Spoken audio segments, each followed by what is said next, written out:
as you may or may not have heard from the pit lane commentary. Yeah, that was the pit lane PA. And or you can find us race commentary with live video, which we can see a second ago at www.2cvracing.org.uk and at motorsport.radio and at barctv.net. And unbelievably, they've got a camera. The guys there, he's got a camera in the in here in the commentary box, so you can see me. Now, that really is bad news. That is, you don't need that, guys. But anyway, we're all coming up to the starting grid, but before that, we'll just run through the drivers. So if you haven't been able to, get yourself a programme and one of these absolutely fabulous sheets which shows all the drivers and all the teams in a nice A3 colour production from Lion. And right, to start with, let's go. We'll start from the top, which is car number 4, Rosie Racing. It's Julie Walford who's starting there. Stinky, which is the winner, and where is my list? Lewis had a list, and if he looks there, yes, Stinky won in 2013. I was right. Stinky is a 2013 winner. Graham Smith is starting there. Last Minute Racing. Another one of the 2CVs classics, and that's Jim McDougall. Frog Racing, Jerome Fro is starting number 16. GR Racing, again, another than the 2CVs, Mark Burnett in the car 21. Jelly Snake Racing with Liquid Moly, that's car number 23, Ash Carter. Gadget Racing from the edge of Norfolk at Wisbeach there, and Gadget Racing, let's have a look. Gadget is one. Let's have a look. Where's Gadget? I've got the quick grind. Oh, Gadget has won it. Yeah, Gadget won it in 2008. Simon Clark is starting the 24 car.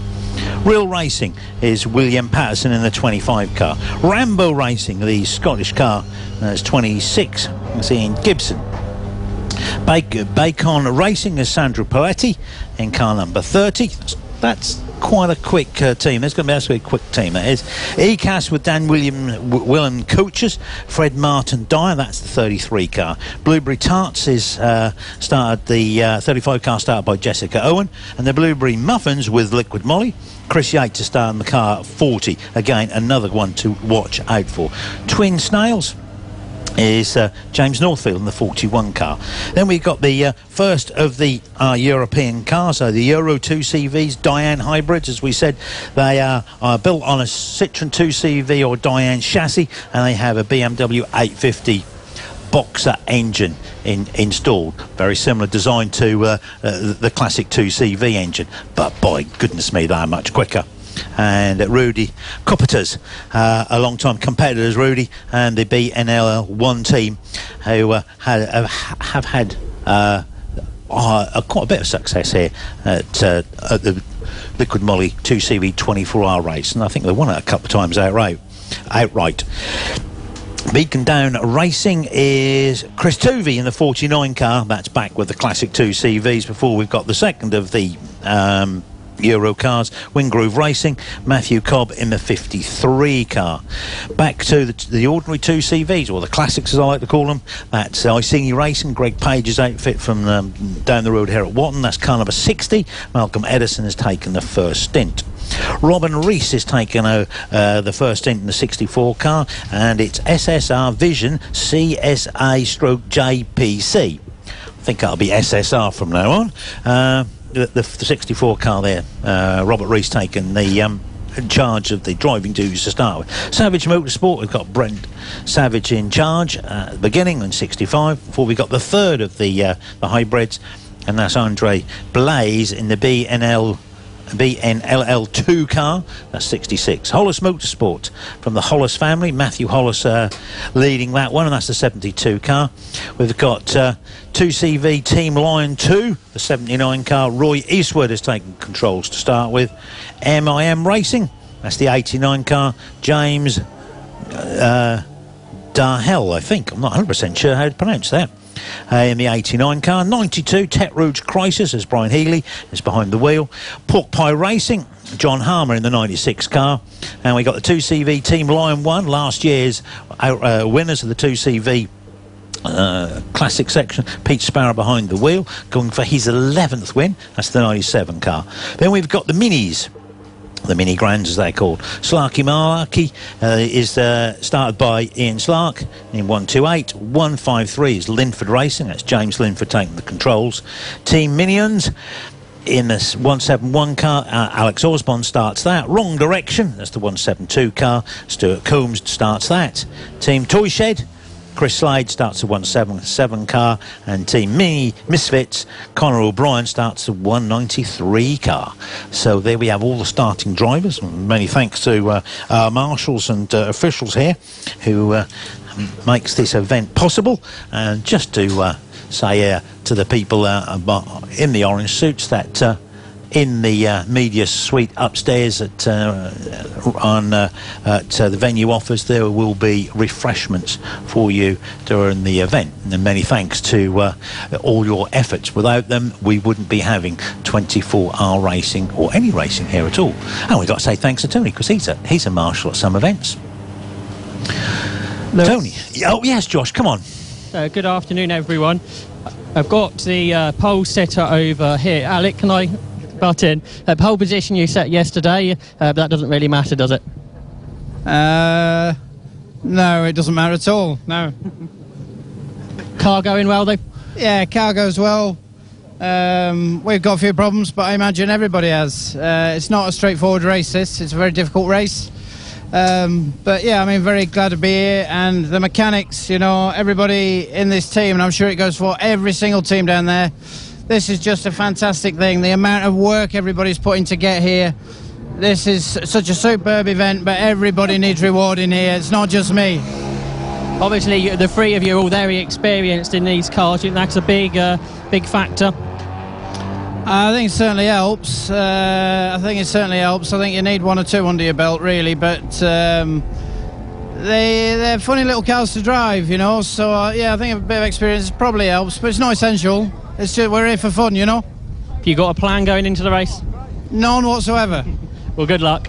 Thank you. So that's Alec Graham Lewis, who set the quickest time in the UK 2CVs in qualifying yesterday.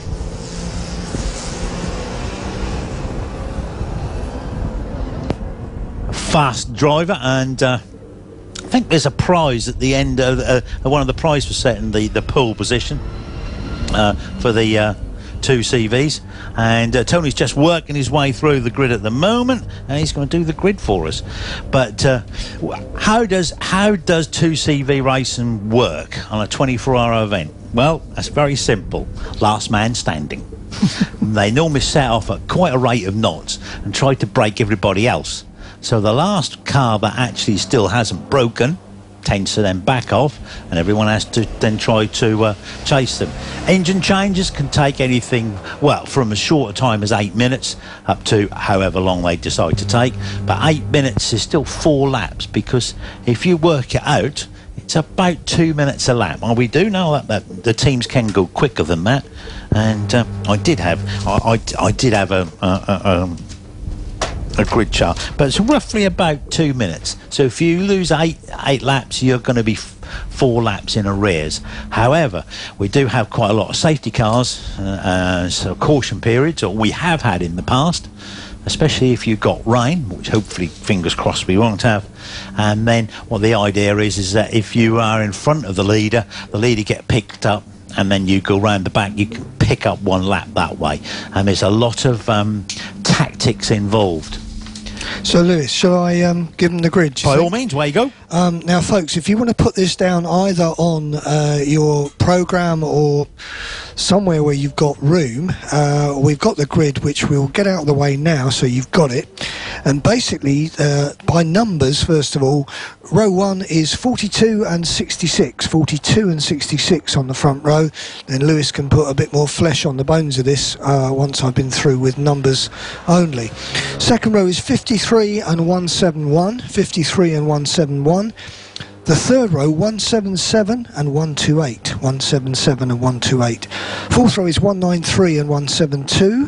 193 and 172. The fifth row, 153 and 97. 153 and 97. 6th row 33 and 79, 33 and 79. 7th row is 30 and 24, 30 and 24. The 8th row 92 and 4, 92 and 4. The 9th row is 96 and 65, 96 and 65. The 10th row 49 and 11, 49 and 11. The 11th row is 89 and 72, 89 and 72. The 12th row 41 and 23, 41 and 23. The 13th row is 40 and 21, 40 and 21. The 14th row 26 and 60, 26 and 60. The 15th row is 16 and 64, 16 and 64. The penultimate row, row 16, is 25 and 35, 25 and 35. And on their own at the back, number 14, 14 at the back. That's 33 cars we should have, so it's an excellent grid that we've got here this year for the 2CV 24-hour race. This is the 28th Liqui Moly 2CV 24-hour race. Lewis, back to you. Thanks there, Tony. Yes, there we've got the 3 Euro cars, the really fast Euro cars, the BMW powered cars on the front row, and that's, as Tony said, the 42 car, which is the BNLL1 GT Diane with that BMW powered, and it looks as though everyone is really chilled out there. Rudy taking the wheel to start with. Second, alongside them is their team, is the BNLL2 car. So Andre starting that. Andre Blas is the starter in the 66 car. Next along, and the next grid, sorry, next row on the grid is the 53 car. Again, another one of the Euro cars. Wingrove Racing, Matthew Cobb starting there. There is a gap next to him where one of the minis is not started, so if Josh is around, Josh will try to look for car number 171, which was the first of the minis, which is Mini which is Alex Osborne, and I think they're in garage 11. Before we go there, Lewis, Yep. hopefully you can hear me okay, on the grid with our pole sitter Pete Sparrow. Pete, you won the championship this year, you've won this race many times, looking forward to the race though, I'm sure. Oh yeah, absolutely. A bit of a shame that we're a long way behind the minis. That was one of my favourite things about the race, but they are way quicker than us now, so it's a bit of a shame because we lost our normal fight we have with them.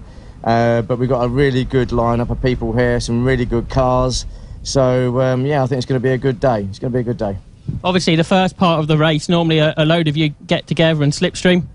Yeah, I'd imagine that will be happening. We've got some pretty good drivers that are sitting on the top 10. You know, they're all guys that we trust. So yeah, it'll be close. Just, you know, we just have to watch ourselves and just go out and enjoy it. Obviously, most of you out here have raced for the full season. You've got Fred Martin Dyer there in second place, who are making their guest appearance in the 24. Yeah, no, they did absolutely superb. Because the car's a car I've driven in the past, and it's a good car, and it's a really old car in terms of the rest of the field, and it's done really well. So hats off to them, they've done a great job. Good luck for the race. Thank you very much. So there is Pete Sparrow starting number 97, the team Lion car. Yeah, thanks very much, Josh. Josh, if you can hear me, just nip in the pit lane. We've got 171 who should have been starting on the second row, but the Mini, obviously, which is going to be started by Alex Osborne, hasn't made it out. It's underneath you. Yeah. At the end of the pits, the Britax Cooper liveried car. Let's see if I can go back through. Yes, and Alex would have been on pole position for the Minis, and well, Josh is going to have to get in there with the old microphone and go and ask the question why. But we were just talking about this before we came on air. The pit lane is open, but it's only open for a certain number of a certain proportion of the time. And I said we always get one stuck in the pit lane, and today it's the turn of Alex in the 171 Mini. So there are issues there. Over to you, Josh. So I've got Alex down here in the pits. Any reason you're not out on the grid? Well, we come in just to change a little bit on the car, and because it was, they say we can't go back out. It was green to go out, but they won't let us back out for some reason. But we'll just start from here. It's not a problem. It's a 24-hour race. It's a long one, so it might be nice to get out of the melee of the start. So yeah, look at the positives. So I guess the first part of the race will be working your way past all the 2CVs. Oh, it's going to be cracking, isn't it? There's going to be some good overtakes going on. So yeah, it'll be exciting, that's for sure. think you've done quite a lot of racing. Have you raced in this race before? I've done quite a bits and bobs. Yeah, we've done GTs and all sorts of single seaters and stuff. So yeah, I've done a lot of racing. But this is cracking racing in these minis. It's just great fun, really nice, good atmosphere and competitive. So it's all good. Is this a circuit you like? Oh, Snetterton, yeah, it's cracking track. Lovely fast bits, nice sweeping corners. Yeah, it's probably one of the classics I would have thought in the UK. How long can the minis go on a tank of fuel? Do you know?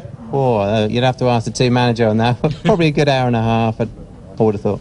Good luck. Thank you very much. Thank you. So there's Alex Osborne, so no real problems, Lewis, which is good news. Yeah, well, we were talking earlier, weren't we, Josh, that Sam will get stuck in the pit lane, and sadly it's the lead Mini. But as Alex says, this is a long race. And I'm sure I know that's Alex. I'm sure that's Alex, who's the ex-clubman racer. I think so. And I think we used to race against him in Clubman's. But we'll have to wander down, have a chat with Alex later on, see renew acquaintances, which is one of the fun things about the 24-hour. And if you're the spectator and you're still here and you want to get the flavour of the event, do come down into the pits. You're more than welcome to wander up and down and see the action. And believe you me, we'll have a pit visit during the first 10 minutes.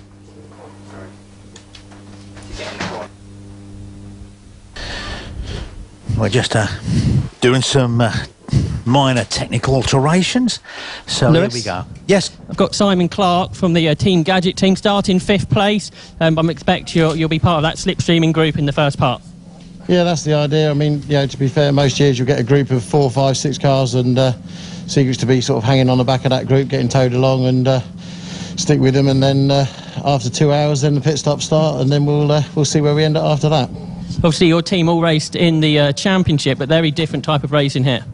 Oh yes, this is totally different. I mean, it couldn't be more of a team event. It's down to the team. It's down to the guys in the garages making sure the pit stop goes as quickly as possible. Because if you lose 5, 6 seconds in a pit stop, and you're only lapping a tenth quicker than everybody else, it takes you an awful long time to try and get any of that time back lost. So, this is a pure team event, and it's all about reliability of the car. So, you don't have to be the quickest out there. Just got to make sure the car's reliable and you look after it. For anyone who's new to 2CV racing, what is it that brings you back year after year? It is just, I mean, I've raced various things over the years, Clios, Fiestas, and this is by far the most fun you can ever have. Some really good drivers out here. You can drive so close and clean. That's the best part about it. And, the slipstreaming in this is fantastic, so it is very tactical. Good luck for the race. Cheers, thanks so much.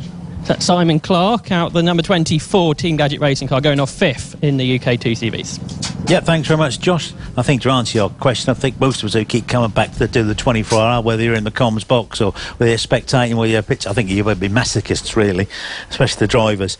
And you'll see an awful lot of tired people at 5 o'clock tomorrow.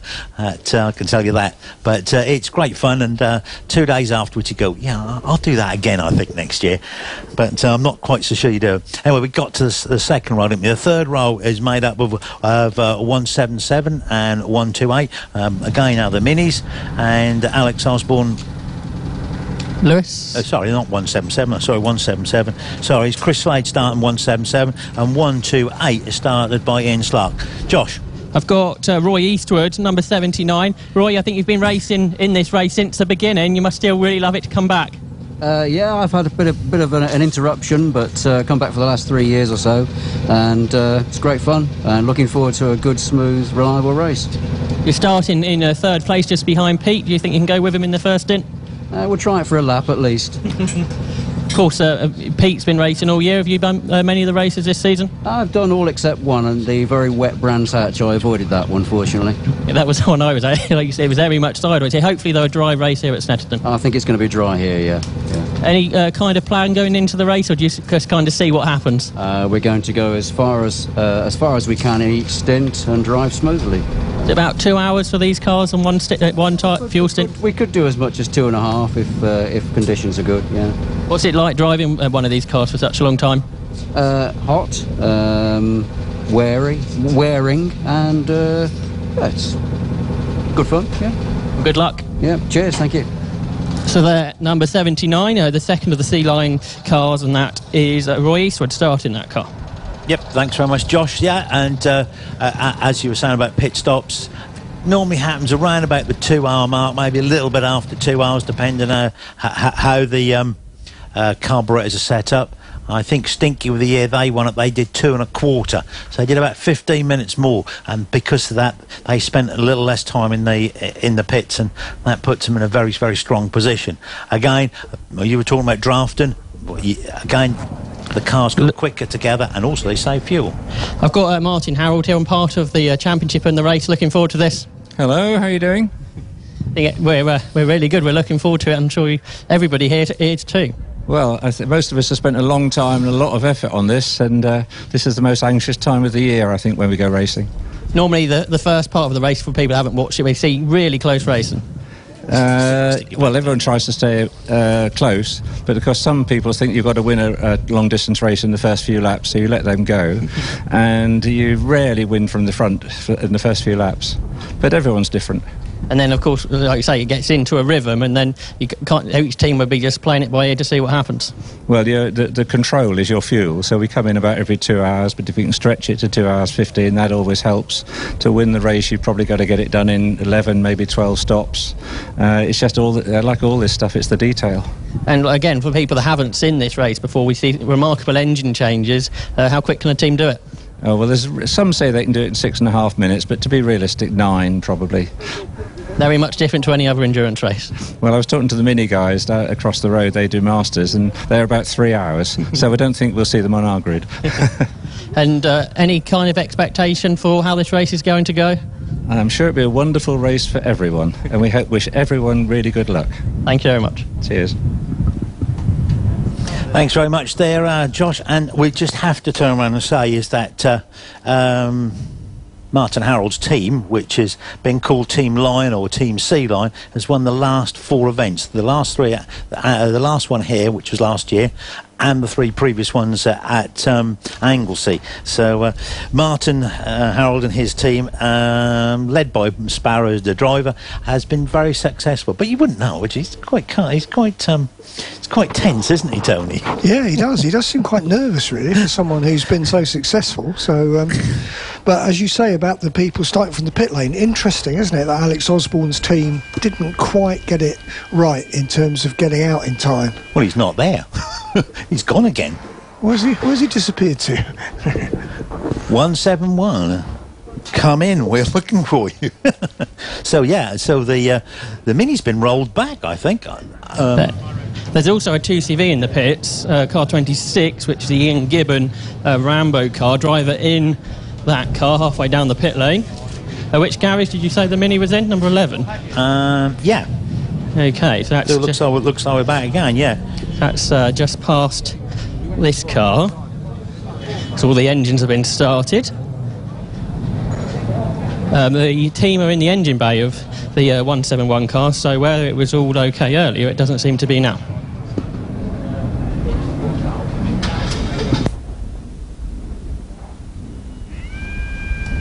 So, look, whatever Alex's problem was, it's come back, pushed back into the pits.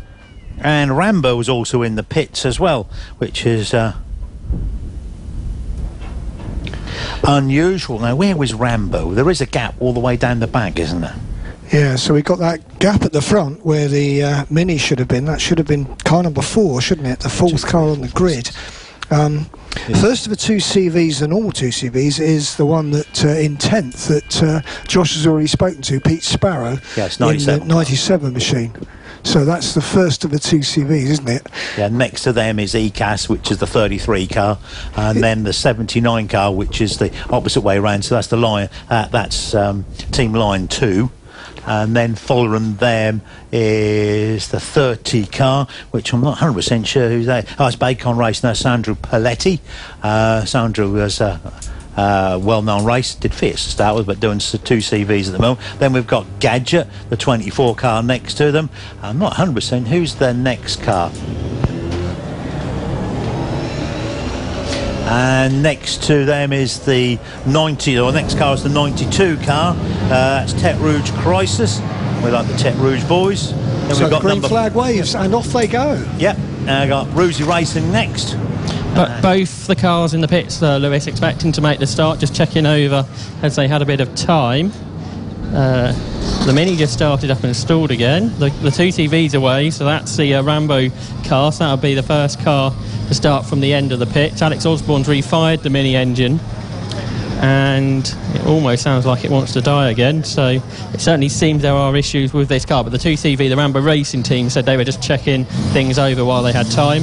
And Josh made a good point, of course, which is that the 2CV will start from the pit lane and will avoid any nastiness at the start, won't he? But of course the Mini has got to cut through all this traffic because he should have been fourth on the grid, so it's not quite so rosy for the 171. No, because he was the fastest of the Minis. So Alex has got the fastest of the Minis, still got problems. Rambo there is the Scottish car, isn't it? Yeah, that's Rambo Racing from Scotland, and Ian Gibbon. Yeah, they have been long-time competitors at the 2CV. That's the 26 car, and 171 is behind them. That's Alex Osborne. I'm sure Alex is the ex-Clubman's racer, so we'll have a... The name sort of sounds familiar. Yes, Alex, Osborne, we used to race against him in Clubman's. Yeah. Remember going looking at his tyres. He said, what are you looking at? I said, I'm looking at which way round you're running them. He went, oh. Do they? Have they got direction on them? He certainly raced in British GT in a Janetta with... Yes, he did, yeah. So if that's the same guy... Yeah, he moved on from Clubman's, and yes. I remember seeing him race a Mini Migler at the Waterhouse Trophy in the wet and took it to all the much faster cars. So sure, he's going to be fairly spectacular in this first stint. Yes, he'll probably be relishing this challenge of having to cut his way through all these 2CVs, won't he? He is right, though. It's a 24-hour race. You don't win it at the first corner. No. You know, you win it at the last corner, don't you? True enough. And we've seen some very close finishes here in the 2CV, the classic area. I think it was the year. I think it was 2008. I think they were literally 2 car lengths apart when they crossed the line. I think it was Ainsley Bousfield who was driving Gadget. We'll have a chat with Ainsley later in the event, just to revisit that one. So start of the race, which will look on TSL. So if you really want to know with all the positions, do go to tsl.com. As we've said before, you can follow the commentary with live video at 2cvracing.org UK, motorsport.radio, and at barktv.net. We must again thank all our sponsors, especially Liquid Moly, who are sponsoring the 2CV 24-hour race here at Snetterton this weekend, as well as Duff Morgan for Citroen and Seat in Norfolk.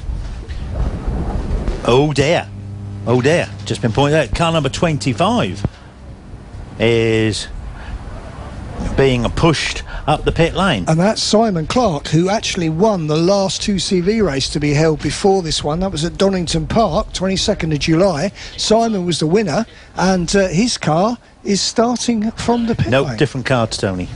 It's car 25. Oh, sorry, 24. It's 25. It's a Real Racing's Will Patterson. The guys are pushing the car up. Well, it doesn't look good, does it? Oh, well, that looks as though... It's not starting. Well, we can hear, they've got... Yes, Josh is out there, and he can hear the engine being turned over. But as we're saying, we're about to come up to start the Liquid Moly. Right, it's started now. 24-hour race here at Snetterton, and we are go. And the time is, I'm not actually sure what the time is, virtually 1700. Just a few seconds past 5. And the all 3 cars in the pit lane, that's 26, 171 and 25. Well, I think he stopped because the red light there was a red light there at the start, but a marshal has indicated the 25 car can go. Oh dear, that looks as though... belching a bit of smoke. Yeah, not a good sign. Not a good sign at the start of a 24-hour race, I have to say. So it is a 5 o'clock start, so obviously we'll end up with a 5 o'clock finish. Absolutely. Not always do the races start quite on time, but we have to say congratulations to the BARC and the officials. They've got that spot on.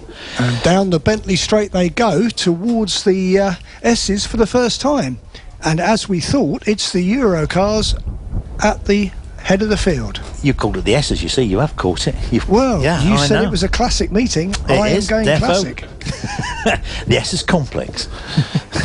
Yes, definitely the BMW ancient cars are much quicker than the others. Looks like Sandro Pretti's got into the second of the UK guys, so he's gained a couple of places off the start. Now, Sandro. And he's going up the inside of Pete Sparrow into Decorum, so he's got the lead. So, yeah, that is his car, isn't it? So 4th to 1st on the first lap for Sandro Peretti. He's come drifting through Coram. That's a good start. That's a good way to go on 24 hours.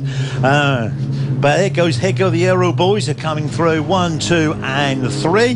That's 42, 53 and 66. Oh, 50, yeah. So the Wing Group car has gone up from third on the grid to second, and the minis they're going 3 abreast into Richards Corner. It's 1, 2, 3, 4, 5 cars all in a nice bunch. And then we have the 2 CVs led, as Josh said, by Sandro. There's 1, 2, 3, 4, 5. Pete Sparrow second, and then in third position it was Simon Clark, and also in that group was Brian Heary and John Harmer. Harmer up from 8th, so he's another driver to gain quite a few places off the start. So the people that dropped back is Freddie Martin Dye, who started second, and Roy Eastwood, who started third. They've dropped out of that leading group. Well, it's not so much that but the object of the 24 hours is don't lose a lap. We can get excited about it, though. Yeah, well, you can. Don't lose a lap. That's Roy the key. Eastwood has done this before, hasn't he? I mean, he's done a few 2CV races. I think he won it back in 90 or 91, so at least. It's a little bit odd that he's perhaps dropped out of that group. I think you're right to point that out, Josh. He won the first event at Mondello. Yeah. I have a list. And Debs has brought us tea. Thank you, Deborah. Oh, that way. Thank you very much. Cool. 2 CV leaders into the S's for Rundle and Nelson. I think they've already been passed, I believe, by the Mini of Alex Osborne. So it's taken him 1.5 laps to pass all the 2 CVs, which is pretty good going. Well, that's Alex. Yeah, that's the Alex I know. There he is. Yeah, Alex is now coming through the Coram, and if you look at the sheet which provided a lovely sheet of the event, saying that the minis are going a little bit quicker than they have done previously, and they're 3 wide again up to Richie's second of that group, so they're not really treating it as a 24-hour race, more like a Mini 7 race or a Mighty Mini race. Well, I think these are more or less Mighty Minis, aren't they? But I do think they've got a different engine in them, I have to say. But yes, here we go. There's Sandro, followed by Pete Sparrow, followed by, I'm not quite sure. It's John Harmer, who's come from 8th to 3rd in the 2 laps. He's going up the inside of Pete Sparrow now into Richie's corner, and he gets it. They're 3 and 4 wide further back, but it's only 5 for the lead, Lewis. Continuing just to break away.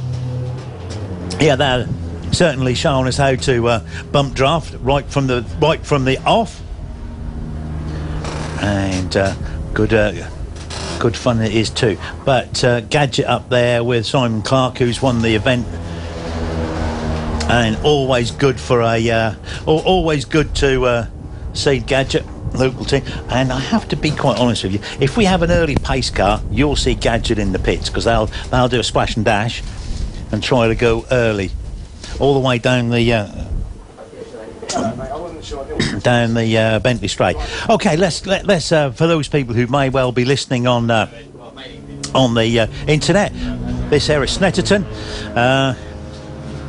here in Norfolk on the airfield. First, the straight, the start-finish straight is called Senna Straight, obviously after Ayrton Senna. He used to drive a 1981 RF81, didn't he, Tony? I think I told you that a bit earlier on. So from Senna Straight we go into Richie's Corner. From Richie's Corner it's a short shoot down into a hairpin, which is a model of the Montreal hairpin at the Grand Prix Circuit, which is now called Wilson, now renamed from Justin Wilson, who a long-time mentor of MSV owner Jonathan Palmer. Then we're into Chapman. Then we're on the back straight. Oh, someone's gone really slow down the back straight, which is now called Bentley Straight. It used to be called Revit, by the way. John Harmer's got the lead of the UK guys now, Lewis, so he's come from 8th on the grid to lead at the end of the 3rd lap. He must have a strong engine in there. That's a new name on me. Has he competed in this race before? John Harmon, not that I remember, but we'll go down there. He's 3rd now. He led across the line. 1, 2, 3, 4, 5, 6, 7 cars in a burst now going up to Richard's corner, which is the first corner, and they're all trying to sort themselves out. Oh, close your eyes, close your eyes. Oh, there. I think they all got through. Let's have a quick look on the cameras. So that's so? Yeah, they all got through. That second group looks a lot more frantic than the leaders. Like you say, they're coming down there 3 wide, where the leaders are more just following each other, saving a bit of fuel, and like you say, drafting around the Snetterton circuit. Yep, down Bentley Straight. Then we go into the S's, what I call the S's, but they've been renamed. The Brundle first, which is the left, then followed by the right. That's your job going down and finding that one, young man. So 16's been in the pits. Is that a late starter, or is that one we missed? Or is it an early stopper? We got the second page of the screens. You want to try pressing the buttons? Josh wants to press the buttons on the telly. I'm going to take no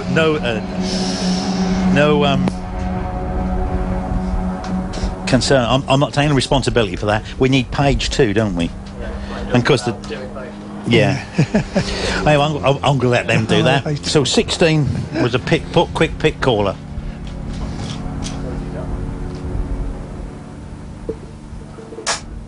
Yeah, we got them both. That was a pit call because he's down there.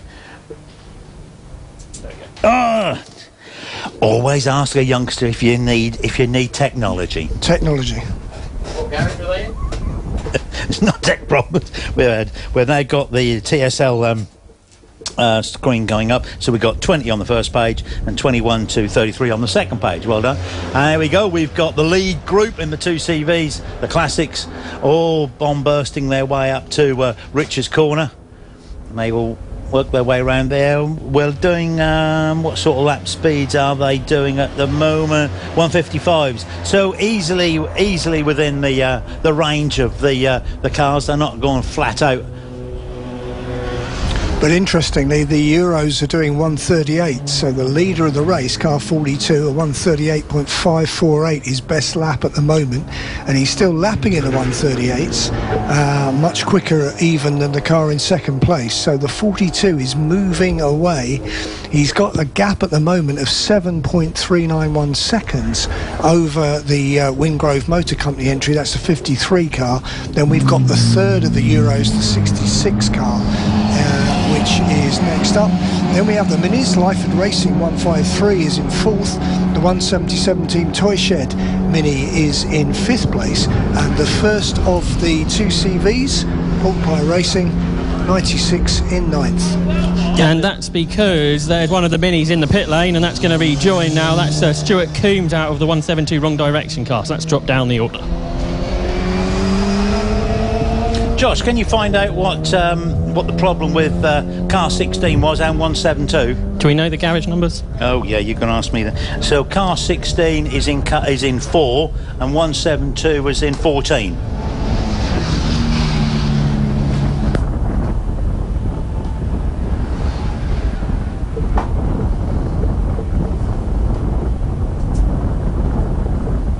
So we've had 2 pit calls already in the first 10 minutes. That's car 16, which Josh is now about to go and find out what the problem was. And here we got the 92 car again. That's the 92 car. Brian Healy in the Tet Rouge Chrysler's team. Go on. The Mini was a clutch adjustment, so back out, and they didn't seem too worried. Right, so the leading 2 CVs are heading up towards Wilson now. That's the leading group that you can see going up to the hairpin on the 300 circuit. It's more of a flick, isn't it?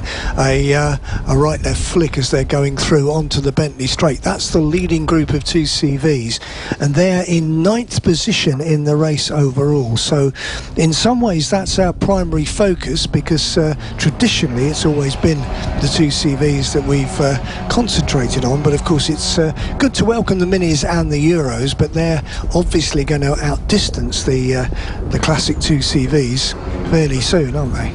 Quite considerably, though. I think there'll be quite a lot of distance between the three groups. I think that may well have been organised that way. So, but I think they tried to make the Minis faster so Pete couldn't start drafting them. Yes, he seemed quite upset, didn't he? I can't draft them. That's what he really meant. I can't draft them, no. Yeah, that's right. And it is these guys are as.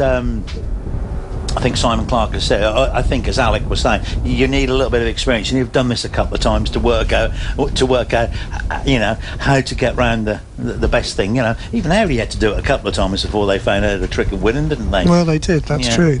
And it's very difficult to win 24-hour races, no matter what car you're in.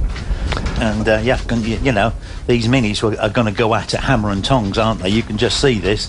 But at the moment, we've got the lead car about to come past. That's the 42 car, the BN-L1 car. Completed 7 laps. Another the fastest lap of a 1:33.5. Didn't quite match that in the traffic. And that's Rudy Copietes who is driving that one, if that's how you pronounce the... I don't think my Belgian is quite up to it. My Flemish isn't quite as hot as it should be. Probably better than mine. But it's Rudy who leads. Anyway, Rudy, I think we can all remember him. He is there in the 42 car, and he's got a gap of some 7 seconds over the nearest competition there. So it's 42 that leads the race. But in terms of the 2CVs, it's 92, the Tete Rouge Crisis. And he has got the... most minuscule advantage over the rest of the 2CVs. So that leading group of about half a dozen 2CVs disputing their section of the race at the moment. Yeah, and I think the Wingrove Motor Company car in second place. I think it's in amongst the lead 2CVs and trying to work its way through. I saw it on the motorsport.media screen here up at I suppose it's the Wilson Chapman complex, isn't it? As they flip through, here they come. Cool. Several of the cars we can see coming through underneath the bridge into Nelson, then into Brundle, then through into Nelson, then through the bomb hole, which really was never ever called the bomb hole, but no one's arguing that at the moment, are they? Then into Coram, named after Dudley Coram of the Aston Martin Owners Club. That's Coram. You see, you know all Chapman. Of these facts, Lewis. It's very impressive, the depth of your knowledge. I'm continually amazed by it. It's good for marshals, of course, this sort of race, because you've got plenty of action, plenty to do. The flag marshals have got plenty to do as well, particularly as you've got the Minis and the Euro 2CVs, if you like, because basically you need to give other cars a warning. And here's an example of that as the leader comes through. Threading his way through this group of about 7 2CVs, and then he's joined by some Minis as well. It really is a hugely traffic intense moment there, and that's why we need marshals who are very much up to it with the blue flags, which we have here at Snetterton, to just ease the leader's path a bit. Well, saying that was the third place car one, the BN-L2 car, and it's being chased by a couple of those Minis, and there's very little gap between them. I thought it was lapping them, but no, the Minis are chasing right. They are in 4th and 5th, and they're right behind him. Yeah, them a lot of grief. Tony, you've done 24-hour marshalling. At Le Mans, how do you marshal at night, aka flags or something similar? Well, you just get used to your bit of the track, and then you look at the closing distances. You know, you just judge how quickly something is closing. Do you use a flag or do you use lights? Well, we use flags this year quite late into the night, to be honest, because a lot of Le Mans is actually illuminated, but we have got lights as well that we can flash on and off. Yeah, here when it goes dark, officially, I think you're every man for himself, basically. But there are obviously lights around the circuit, which the race control can operate. But again, the marshal posts are all manned. Well, yeah, because you just never know. My highlight at the Classic was pushing a 250 LM Ferrari to a place of safety with my post chief, and at something like 4 o'clock in the morning. And the thought that I was pushing something worth several million quid was, I don't know, quite an amusing prospect. Well, the leading cars have now put, and virtually all the minis and the leading. And the Euro cars have all put a lap on the 2 CVs, the Classics, which on the TSL timing is called Club. And Pork Pie Racing is still the lead car. Tony's now counting how many there are in the line. Well, basically, there's a group of 7 which stretches from 9th place downwards, and they're the leading 2 CVs, and they're just covered by sort of tenths of a second. So that's the really close 2 CV group. But the other thing is what you spotted, Lewis, which is the 3rd place car, which is the 66, is just split seconds away from the first 2 minis. So that group of 3 are really close as well, and that's a battle for 3rd place overall, so an overall podium. Yep, definitely weaving their way through they'll be weaving their way through the traffic. Good to see.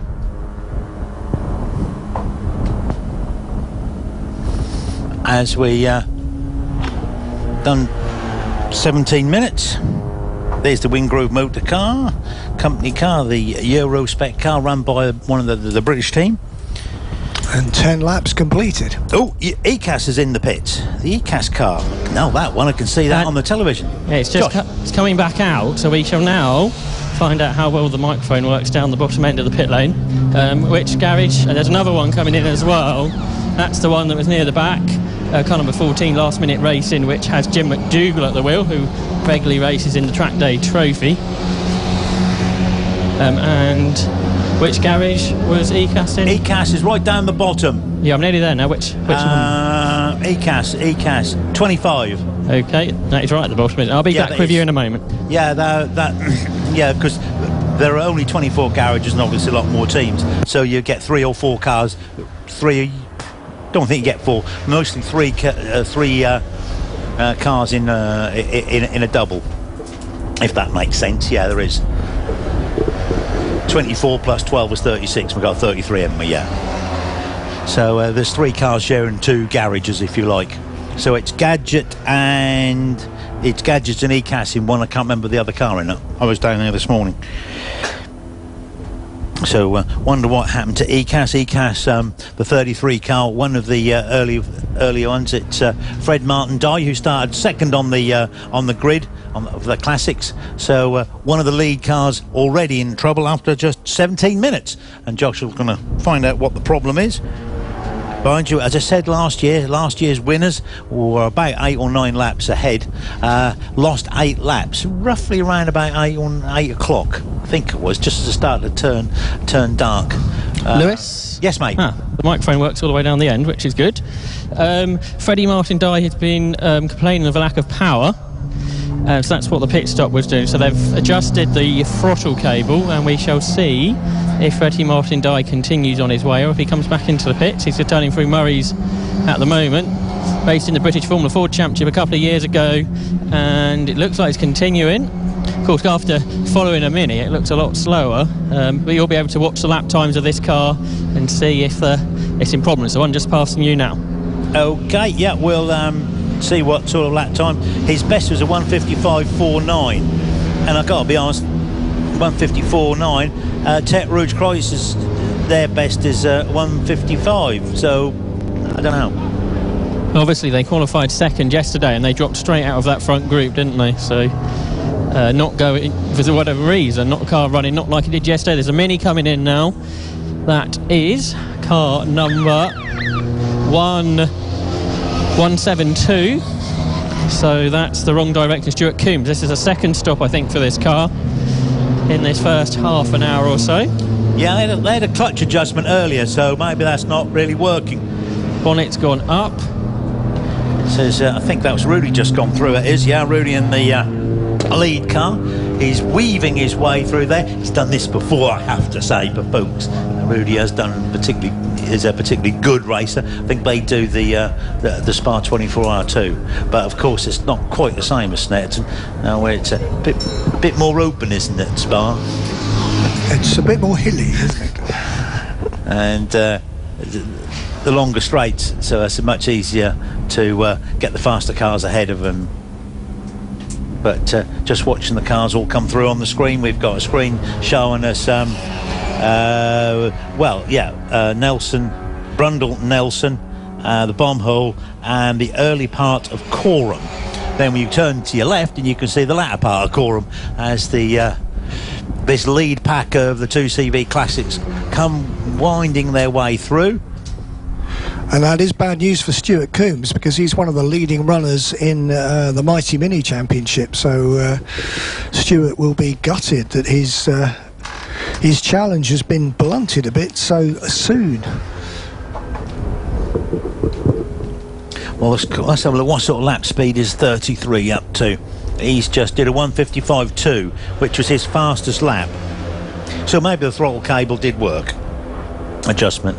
That's the fastest. But he's going to get caught soon by this gaggle of cars. Now I'm going to count them. 1, 2, 3, 4, 5, 6, 7. As Tony so rightly said, there's 7 of them. We'll just we'll just tell you who they are. Pork Pie Racing, Gadget, Tete Rouge, Bacon Racing, 2CV Team Lion 1, Beacon Racing, and Rosie Racing. So that's 96, 24, 92, 30, 97, 49 and 4. Now the top 7 who are all continue to run, don't they, in a huge gaggle. Well, a 7-car gaggle, which is pretty huge because they keep fanning out to try and sort of out-fumble each other into riches, and really quite exciting stuff with that group. Yeah, Julie Walford is in the Rosie Racing car. She's put on a good performance. That's her who's right on the back of that group, and keeping out of the way, but could be saving fuel. So you stay at the back. I know they bump draft and tend to move each other, but if you can keep at the back, you go that extra mile or two. Yeah, in terms of fuel saving, it's a good strategy, isn't it? As Martin Harrell said, you do it either 10 or 11 stops. Well, you can cut one of them out. Certainly that's what Stinky did in 2013. They went back that extra quarter of an hour, and that did. At the moment, Gadget is who's out front. Bacon second. Third in the 2CVs is the Sparrow-led Lion. Josh, have you got some news for us? Yeah, it's more a clutch adjustment on the Stuart Coombs car. He said he's struggling to get it into gear each time, so they're just trying to work out where they need to adjust it to get it right. So this is taking a bit longer than last time. There's a 2CV in with damage. It's car 92. That's one of the front runners. Brian Heary in the Tete Rouge car has got damage to the rear of the car, so obviously been contact out there. I take it he was still in that front group of runners. He was actually leading that group, so the Tete Rouge car was the driver's first getting out, Brian Heary out of the car, so this is obviously more than just a bit of body work. Well, keep having a look. Don't forget, if they've damaged the front, they could have broken the fan. It's the back. Oh, it's of the back. Well, they're looking into the engine bay too, but the rear left quarter panels come out. Yeah. Out comes the hammer. I can hear the hammer in the background there. So they're refueling the car as well, because obviously each time the car comes in, it's best to top it up to make your next stint as long as possible. And it's fallen down onto the second screen. It's called Tete Rouge Crisis, and they certainly are having one at the moment. So a new body panel going back on. Brian Heary back into the car. So of course he has to get out of the car while the car is being refueled. That's one of the MSA rigid rules, isn't it? I know they don't do it on the continent, where on the continent you can refuel with the driver on board, but under MSA rules, which is what we're running, you've got to get out of the car. So that's why they get out and refuel back in again. So they've done about 24 minutes, so they've got 5 litres in or something. So drivers being strapped back in while the work's being done behind. They've dropped down to 26. They were running in 9th place, and they're now down to 26, so that's a very costly pit stop. And engine fired back up and away he goes. Well, they've lost a lap, at least. Yep, they're down to 27th now as a result of that stop. So the hammer's been at work, and the rear wing has been reshaped into the correct shape for the 92 car, and it's Brian Heary, who was actually leading, who led this early on, but of course we're still there. We've lost a lap, so it's going to be costly for them. 27th they are, and it means that Team Gadget are now in the lead of the 2 CVs. The 24 car is now in 9th place. That's being driven by Simon Clark at the moment. So Simon Clark, number 24, 9th position.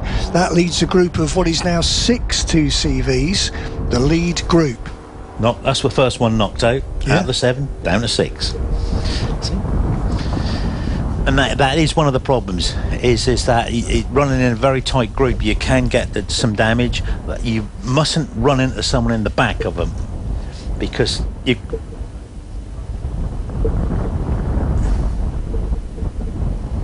Oh, thank you very much, Dan. We've got car has stopped at a Mini.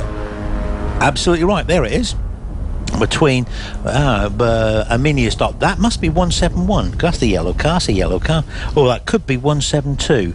There are 2 yellow Minis.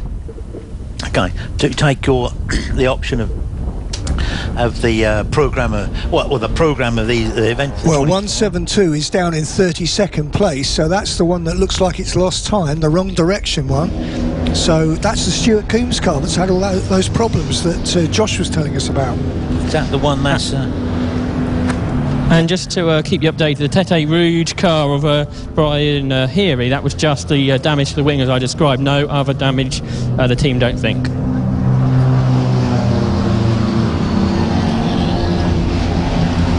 So the Mini has stopped at the bomb hole exit, but we don't know why. We're not 100% sure which one. So which one is wrong direction? No, wrong direction's just gone through. That's 172 has just gone through. So that could be 171. There. So we're just checking the timing screen. Now Josh has worked out how to get the 2 screens. Good job, good on Josh. If it's 171, he's the last of the competitive Mini runners, so we should see him begin to lose some time to that pack of 2 CVs. He should now fall down behind Gadget. If it is indeed the 171 car that's stuck there. We'll wait a couple of minutes and just see. Ooh, but I think you're right, really Lewis, if you've seen 172 go past, it must be 171, mustn't it? Yeah, I think 172 went past, and we saw them roll over. So we'll wait and see. Here comes one of the Euro cars, drifting really wide, coming through Coram.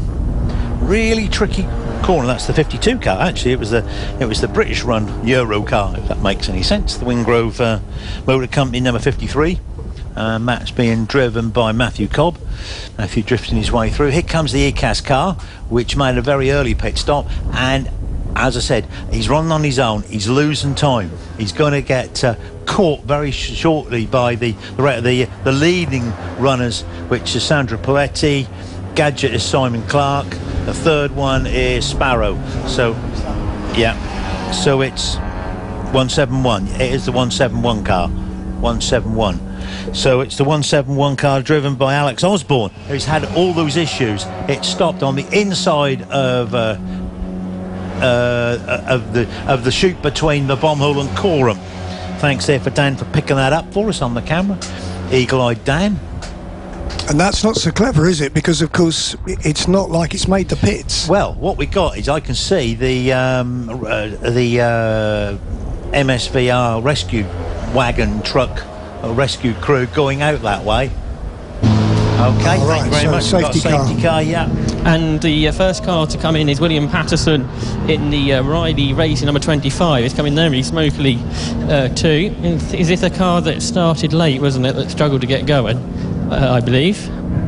Car 25. So Bonnet's, Yeah, that's right. Bonnet's gone up on that, but I suspect with the safety car out, it's going to get a busier pit lane than it has been so far. Yeah, you take care, Josh, because we've just half an hour and we've got the first safety car, so things now are going to be lively down in the pit lane.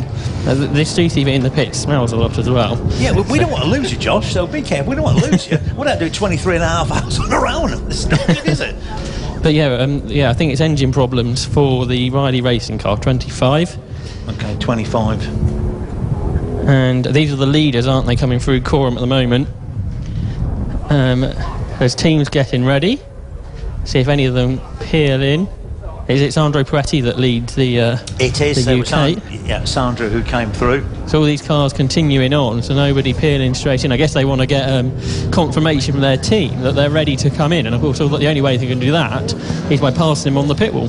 Well, these teams are a bit canny.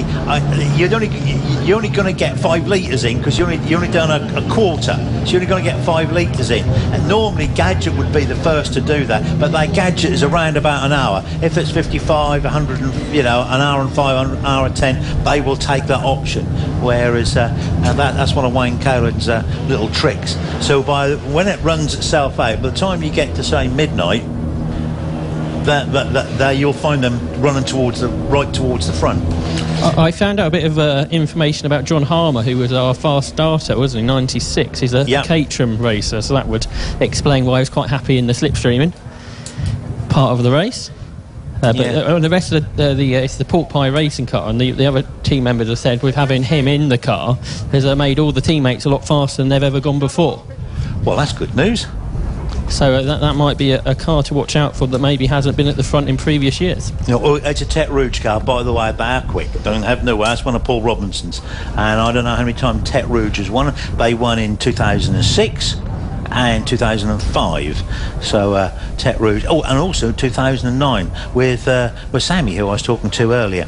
The Tet boys, or the Tet team, definitely know how to put a winning car together. So believe you me, they are good, and I think you'll find the Mini is being towed off, and we can just see it on the camera. Yeah, look, it's just been towed off. So the 171 car is being rescued. So it shouldn't be too long behind the safety car, this one. I think you get a 5-lap penalty. I think it's 5 laps for yeah, that's what you were saying earlier, Lewis, that it's a 5-lap one. So we're watching for the safety car. We can see the rescue crew towing that car back in, but the safety car's lights are still on. So I think we're going to have another lap behind the safety car.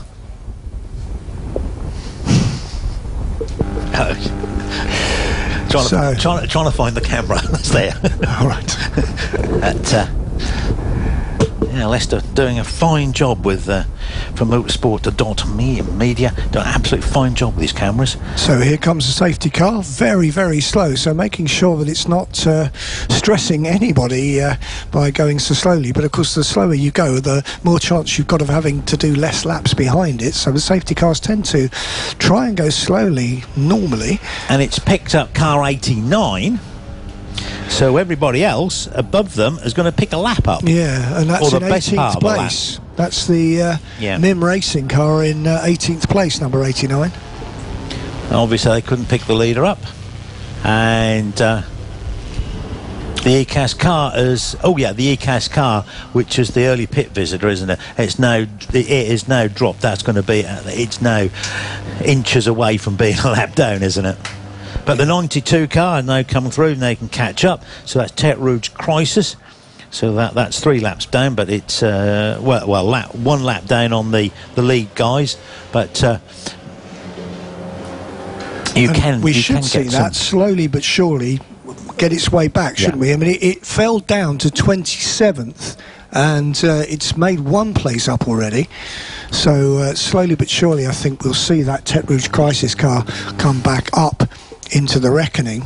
So what's happened, that is, this early safety car has put Bacon Racing, Team Gadget, Team Line 1, Beacon, Pork Pie, Rosie, Team Twin Snails, Blueberry Muffins, Iceni and Savage Motorsport 1 lap ahead of all the others. Yeah. So we've now got all in a line 1, 2, 3, 4, 5, 6, 7, 8, 9, 10 cars. So we've got 10 cars in a line, not very much between them. The biggest gap is 17 seconds, look. And basically, Lewis, what you were saying was that you felt it was too early, this safety car, for many of the teams to come in to take advantage of it. You've only gone a quarter of the 2 hours. Yeah. So you're going to, what's a quarter of 20 litres? You're going to get 5 litres in a gallon. You're only going to go another 30 minutes. So, yeah, it's a bit early. I've done this too often, haven't I? Before things get back underway, it's engine problems like I thought for the 25 team, Riley Racing. They're starting to pull it apart in the pit lane here, but I think safety cars coming in, Lewis and Tony, so the race about to get back underway. Thanks, Josh. Are they swapping or rebuilding? Well, they've got it in. It's still in the car at the moment, but I think they've got the head gasket off, if my very limited mechanical knowledge is right. Oh, 171 is in. Can you, that being pushed in, can you... Yep, I am here, so I shall tell you when I know. OK, buddy.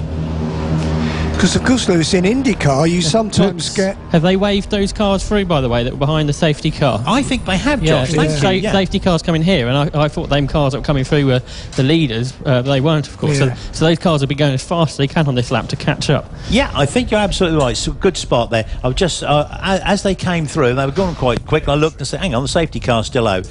But, yeah, so the officials of the meeting are getting everything sorted out, which is good. Okay. So it's the 171 car, which is Alex Osborne got themselves into problems, and the fastest car isn't always the winning car. And our intrepid Autosport reporter has just told us that the Team Toy Shed car stopped just at the pit entry with a wheel off. So the 177 car's got a wheel off. Okay. Yeah. Yeah, so that's the one that's down in 31st place. Oh no, the 171. Car into the pit lane. 177. And I can see the wheel that's been taken by the marshal, so I'll head down that way. But the car 64 in, that's Robert Rees, one of the two CVs, the SSR Vision TSA and JPC car. The Mini, by the way, is being jacked up on the front right-hand corner. Alex Osborne. Well, that was the initial reason for the safety car, isn't it? The Mini. Yeah, so obviously until they can clear the pit lane, they won't go live, will they? Which is so we're waiting for the Mini. Shall I head down to the? So the car in the end of the pit lane is this. Is it a Mini that's lost the wheel? You say? Yeah. Chris was saying 177, the Team Toy Shed, which was in 7th place. Yeah, Chris was saying it's the 177 car. So that's Chris Slade, another Mighty Mini regular. They're in pit 13. Okay, I'm just heading down to the end of the pits to see if I can see. If you've lost a wheel, it's either the wheel is broken, unlikeliest. So the wheel's was on the opposite side of the circuit, I can tell you that much, because Marshall was bringing it across the track. I just saw Marshall run across the track. I wondered what that was. Yeah, so he was retrieving the wheel, was he? Yeah. Well, I think you're right. That's why the safety cars continued out, because of that. And that means those cars can catch up. So the cars that did go a lap down, or virtually a lap down, no longer are. Well, yeah, they were there, yeah. So the safety car continues to recover car at pit entrance, it says on the TSL time screen, which is good information there. Thank you very much from TSL. Been a pretty bad hour for the Minis, hasn't it? Yeah, can't quite see her. Obviously, if they've lost a wheel, it's... Oh, left rear. I can see the recovery vehicle driver, Chris Slade, just getting into that, so the car should be past me in a moment. Well, I can go through the reasons why you'd lose a wheel. I think the team's not going to be too happy. You either tightened it up too much or not enough. Would the safety car being out cause any further problems if that was the case? I'm sorry, I didn't catch the question there, Josh. I just wondered, because the safety car was out, the car going slow, would that cause any problems to get worse? No, not really, but basically it saves fuel. Yeah, I'm talking about the car that the wheel fell off, whether that could, because obviously being this far into a stint, it's quite unusual. Yeah, well, someone's either tightened the wheel up too much, or you stretched the bolts, or they haven't tightened it up enough. Okay, it's the front left corner. I can tell you that much. Front left, is it? So that's going back to the back way into the pit lane. That'll be going to the assembly area, won't it? I think I've just seen it. Yeah, as you mentioned, I think it's gone in through Park Ferme. That's coming through the back. Yeah, the marshals have opened the gate this end, so the cars will have another lap under the safety car. And did we confirm that is the 177? I couldn't see that far. Yeah, it's the I think we'll see this time because it's not. Yeah, it's not come through. Yeah, I can see it. I could just see it between the camper vans. Here it comes. Yeah, 177. Yeah, it's slipping down now. So there we go. And Chris Lady's now jogging into the pit lane, so I don't think I'll be able to grab a word with him just yet. So he's obviously he's found out the problem. He's sprinting down the pit lane now. So he obviously knows the problem and is going to let his team know what it is so they can get the parts ready. Oh, Josh, I mean, a youngster like you should be sprinting behind him. Yes, you said earlier, you've got 24 hours to go. Or 23 and a half, or whatever it is now. Yeah. And that does mean that I was expecting with a microphone we're jogging along with him. The top 2 CV is now in 7th place. And that's the Bacon Racing, the Sandro Proietti. By the way, 64 in the garage now. Mm-hmm. The car that came in during the safety car period. And what's happened to 64? Not sure, they're working on that. Oh dear, I can hear the hammers. Yeah, a hammer and a screwdriver. That sort of seems. That's the 171 car. They're working on the front right corner of that. Lots of fluid coming out of the front right corner, Lewis. Well, yeah. Don't forget, Minis run with the oil in the gearbox looks and like the engine the same. They're detaching the. That sounds like a drive shaft. Okay. They're detaching like all the suspension bits. So I suppose that's putting a new drive shaft in, would it be? Possibly. I'd have to have a look. This is my lack of mechanical knowledge not going very well. Well, to be honest, I'm old enough to have repaired those in my sleep, actually, Josh. But that would be why it would stop out on the circuit as well, wouldn't it? Well, if it's lost a wheel. No, this is the other. This is the one that caused the safety car. The wrong direction. Oh, the wrong direction one. Oh no, sorry. The Minions. The Alex Osborne car, right. Which is Minions 171. So the 2 Minis are not going too. 2 of the Minis not going too well, are they? Safety car lights out. That's up at Coram. Yep, and we've got the gantry lights here gone out as well. So good spot there, Josh. Thank you. And we're going racing once more with the BNLL1 car, having completed 21 laps. And obviously the Wingrove Motors Company car and the 53 car will be chasing the 42 car. It's only 2.76 seconds behind after that interlude, so could nearly been a lap behind, but everyone's now caught back up, and we are go again. And no passing before the start finish line, or you tend to get called into the naughty boy block and have to get a telling off. So it's Bacon Racing with Sandro Proietti. It is Gadget Racing. That's got Simon Clark in the behind the wheel, hasn't it? And Team Line, which is the 97 car, that's Sparrow. Beacon Down, that's the 49 car. I'm not 100% sure who's in that. That's Chris Tuvey, and Chris has gone particularly well if he's keeping up there. Then Pork Pie Race in the 96 car, which is John Harmer. Yes, Josh. The Alex Osborne team have got another engine ready. So are they doing? They might be doing an engine change. Wow. I don't want to interrupt any of the team because they're absolutely frantic getting on the work done. But that isn't good, is it? Yeah. And 171. Yeah. Yes. And there's the 177 car. This is the one that lost the wheel. Has got a new one on. Well, that's good. I think that's happened to get the car, I guess, off the low loader. That's been done. But now it's going into the garage. 25 2CV gets back going. And now there's a bit of trim damage on the Mini 2. The front left trim is coming apart. 64 2CV gets back going after its stop. So I think there's more work to be done rather than just the wheel and the tyre on this Mini.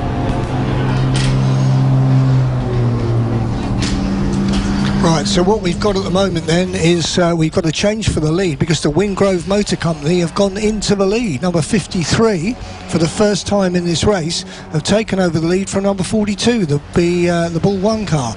So just by 0.2 of a second. So the lead is very, very close after some over 50 minutes of racing. Wingrove 53 lead the 42 car, then it's the 66 car in third, another 5 seconds further back. Then we get the first of the minis, 153 in fourth place, that's the Lyford racing car, ahead of Slarky Malarkey and Misfits. They're all fairly close together with about 10-second gaps between them.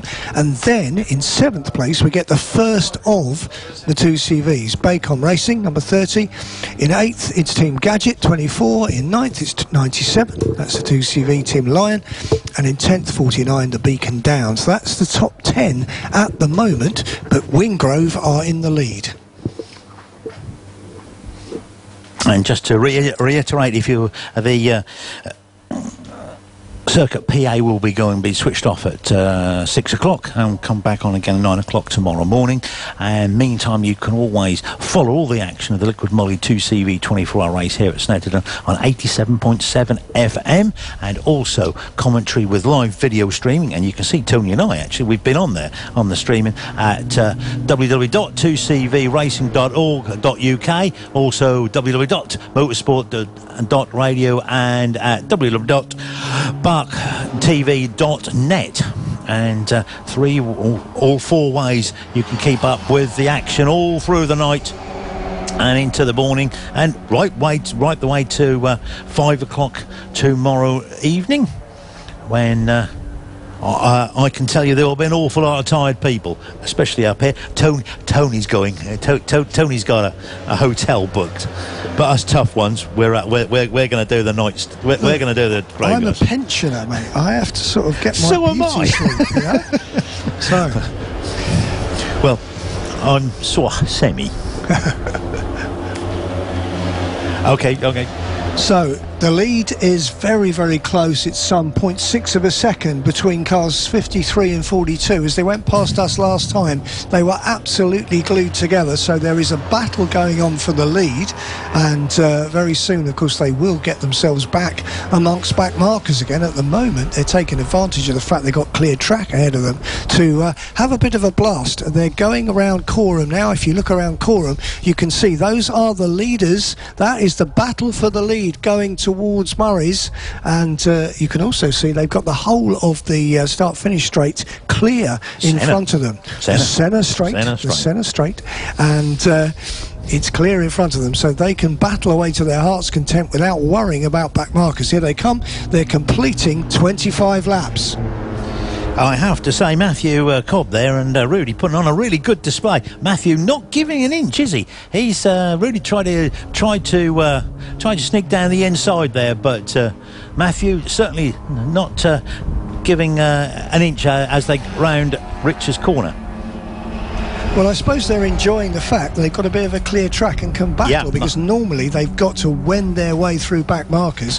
They've got to be a little bit more careful, a bit more circumspect as they go through the back markers. But at the moment, because of the safety car, they've got clear track and they can just go for it. Yeah, also the three minis, which is 153, 128 and 193, which is Linford Racing, Slarky Malarkeys and the Misfits. They're all battling away, and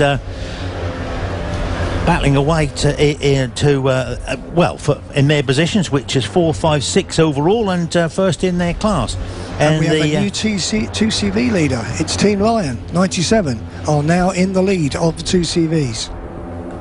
Yeah, that's Sparrow, isn't it? Yeah, Pete Sparrow. Oh, yeah, I'm not going fast, he says. Yeah, you tell Josh, no, just let everyone go, I won't go fast. Yeah, we know. But what sort of time? The best Sparrow's done the best of 152.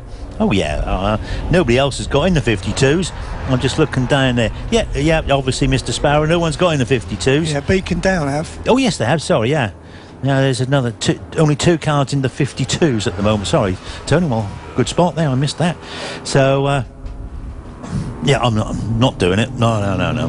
Here come the two leaders, and Rudy going up the inside again of the lead car, which is the 53 cars. They go up towards Rich's corner, last of the late breakers, but... he thought better of it, didn't he? Yeah, I have to say...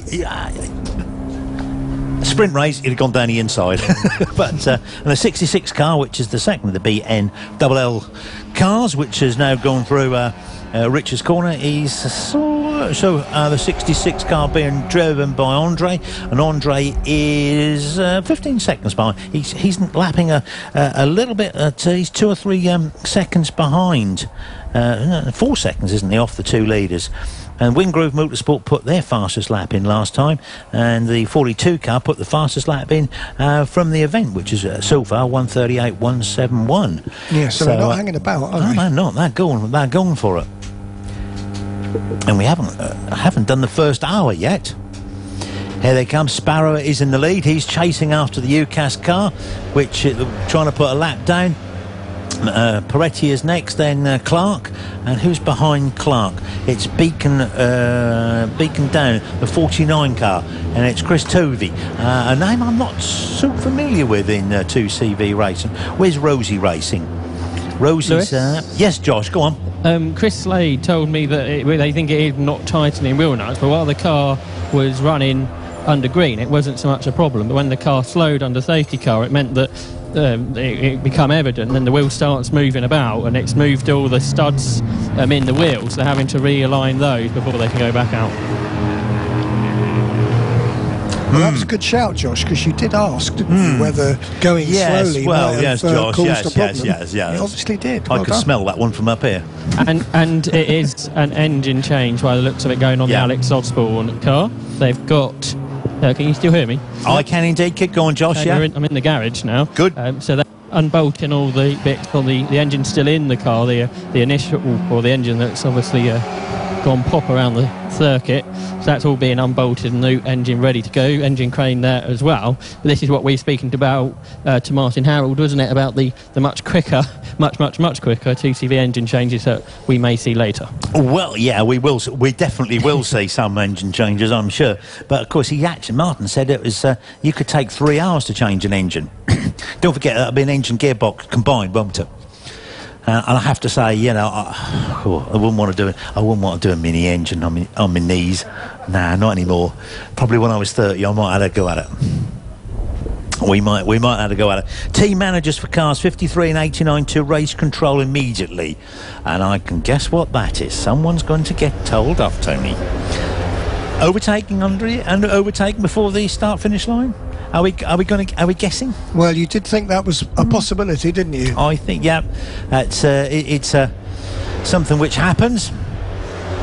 And there's the 3 cars just going past. That's Rosie Racing, Blueberry Muffins, and Team Twin Snails. Rosie Racing is being led by Julie Walford. I'm really impressed with Julie's stint. Blue Muffins again is the Blue Muffins team. That's Chris Yates. I know Chris from old. Chris is very, very quick, and if anyone can get a car to go over 2 1/4 hours, it's Chris. However, I think it might have been him and the handbrake episode about 10 years ago. He thought he was racing Stinky, and he thought Stinky wasn't performing quite as well as it should. As he came into the end of his stint, he found the handbrake was on. But we're not allowed to mention it. The toy shed Mini of Chris Slade's been rolled back out. They're going to refuel it before they return. I'm not sure if they're putting a new driver into that as well. That's the one thing I haven't checked with the regulations, Josh. If you can find one of the team managers, just ask them how long you can drive for. 3 hours. I think it is 3 hours. I read it somewhere. Oh, well, yeah, you might have read it. I'm just trying to trawl from your memory. I think it's 3 hours, which means you can't double stint. No, yeah, that's what's to stop it. But the lead looking good. I can see that going through Coram. They've just put a lap, haven't they, on the ECAS car? Yeah, sadly the ECAS car, which is Fred Martin Dye. We've got lost that, virtually lost a lap. No, he's still ahead of him, but he's going to go down, isn't he? And obviously, that was the car they complained about the lack of power earlier when they made their pit stop. Yeah, throttle cable issue. But there we go. Sandro's just putting the ECAS car down that one lap. And it is Chris Slade going back in the Mini. Yeah, so Chris can do 2 hours, and he's got to be careful. He's got to be careful, hasn't he? Doesn't over. I'm not sure if while it's been in the pit lane, whether that doesn't count as part of the stint. That counts. It counts as a stint. Okay. He is technically still driving. Yeah, because I know now in the international racing they take that off your stint times nowadays, but just I guess as the technology means they can do that. But Chris Slade about to rejoin. And like we heard earlier, the Mini's only expected about an hour and a half on fuel, so that should take him towards that limit, shouldn't it? One thing I ought to mention, which I've just realised, is that the wrong direction car we've been talking about, Stuart Coombs' car, 172, is blue. Now, we were looking for the yellow car, weren't we, Lewis? But it's not yellow, it's blue. So if you've got your spotter's guide, you need to cross that one through, because 172 is not yellow, it's a blue car. And I think that was what mucked us up when we were trying to identify that car that had stopped. I'd just seen it go past, it's blue. Martin must have been using an old picture. But they changed the colour of the car. But anyway, so there we go. That 172 is a blue car, not a yellow car. No, it's got 172 on it, look. But could have been from last year. And it may well be a different chassis this time. And here comes the lead classic guys through. Well, they call them club. They call them club, don't they? But and here comes the third place car. It's the 42 car. Oh, come through all on its own. So the 42 car comes on its own. So the leader, which was the Wingrove Motor Company car, making its a pit stop. Oh dear, oh dear. That's happening down your end. Is that a penalty? Yeah, this is not a pit stop. Stop and go, yeah. Meanwhile, the 64 team are still in the pits, in the garage. They are working on the front end of the car, around the engine bay. So this was Robert Rees that brought this car in. Yeah, came in into the penalty box, and one of the officials giving the thumbs up, or not thumbs up, I think it was the finger, wasn't it? Out. So stop go penalty, for car number 89 as well. And I got a funny feeling that probably is for that's the MIM racing car, the 89. Yeah, he was called in, wasn't he? Yeah. Stop go penalty for 89, yeah. Now the leaders in the club class, that's 30, 24, 49, they are absolutely bump drafting at the moment. They came past here on that last lap really glued together, seriously just pushing each other along. So there's some drastic fuel saving going on there, definitely. Here comes the leader through again, and Rudy there, old hand Rudy at this game. He made sure he didn't overtake anybody. Well, he couldn't because he was in the front, wasn't he? Yeah, he was in the front. So yeah, you must not overtake anybody until the start finish line. Yeah, we've got Sandro back in the lead from Gadget, which is Simon Clark. Then the ECAS car, which is still in the mix, but no one's going to really complain. It's a lap down. Who's running ECAS again? That's Fred Martin Dye, isn't it? And then behind them is Sparrow, and behind Sparrow is Beacon, which is Tovey, isn't it? Yeah, Chris Tovey. Chris Tovey, yeah. Not much change there. And if you're I have to say in the past it's the cars that kind of like swoop through the S's, through Nelson and into Brundle, and they just more or less scrub the speed off, touch the brakes, chuck it in the right corner, and to watch them at night is absolutely awesome. Okay. Lewis. Go on, Josh, yeah. The Robert Rees car 64 came into the pits. The fuel not getting through into the engine, so they're having a look at fuel injectors and the such like to see if they can salvage. You could hear they just refired the car back up, so hopefully they might have found the issue. But when I spoke to them, they weren't 100% sure what it was. They were doing a bit of trial and error. Josh. Yeah. The classic Citroens have carburetors, not injection. I'm sure that's what the guy said to me. Well, there we go. He's just having you on, isn't he? It looks like it might be sorted though, because the bonnet's going back on. So obviously speaking to them has made it fixed. They sometimes change the carburetors. Easiest. It looks like the cars should be back out soon anyway, I think the Minis are on injection. I think they're on single point, and the BMW boys are on injection as well. But I won't commit myself too much to the Minis unless I look under the bonnet. I think in the past that they'll run single points. The car's back, and you'll see it coming back out of the pit lane after quite a long stop. Quite a couple of Minis there, just past some of the 2CVs. I won't give them the name, but that was a bit tight. Yes, Eagle 64 back out.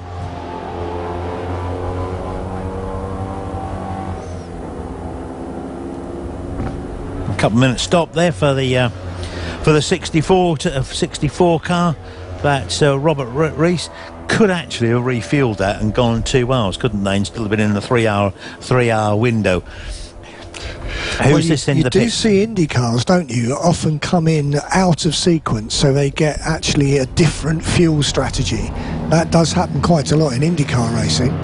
And into the pits, it's the GR racing car, Marcus Burnett bringing that in. It sounded rather noisy coming down the pit, so I suspect that's not right. Marcus Burnett, someone that's raced in the Nürburgring 24 hours. That's the 21 car, isn't it? Yeah. And I saw him race an M3 at Cadwell a few weeks ago, so he does lots of racing.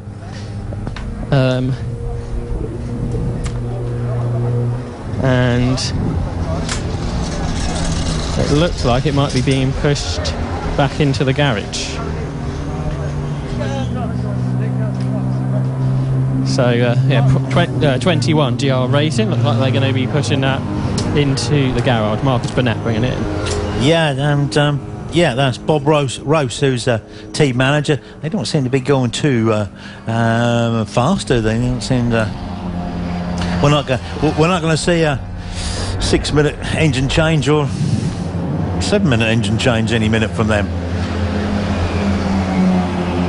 1, 2, 3, 4, 5 cars, including the ECAS car, still disputing the lead of the 2CV, the classics. Back to you, Josh. They've got a new exhaust ready, and I suspect that's why it was sounding rather noisy coming down the pits. So it looks like it's lost an exhaust out there, and they are refitting a new one ready to go back out when that's done. That'd be a silencer, wouldn't it? Could be. Yeah. Or not. It looks like the whole exhaust to me. I know one of the cars lost one yesterday in qualifying as well. Twin pipes go into one, don't they? To me, it looks like the whole thing. But you could be right. There's a slow car coming down the pit, the start straight. Yes, you are correct.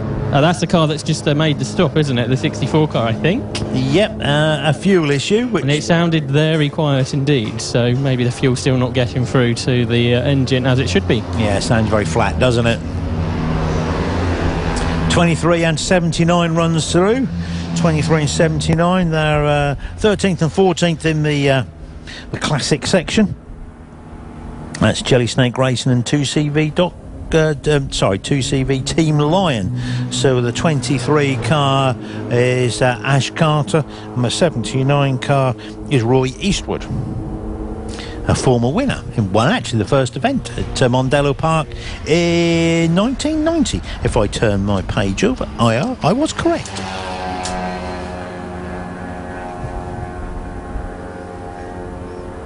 Sun setting,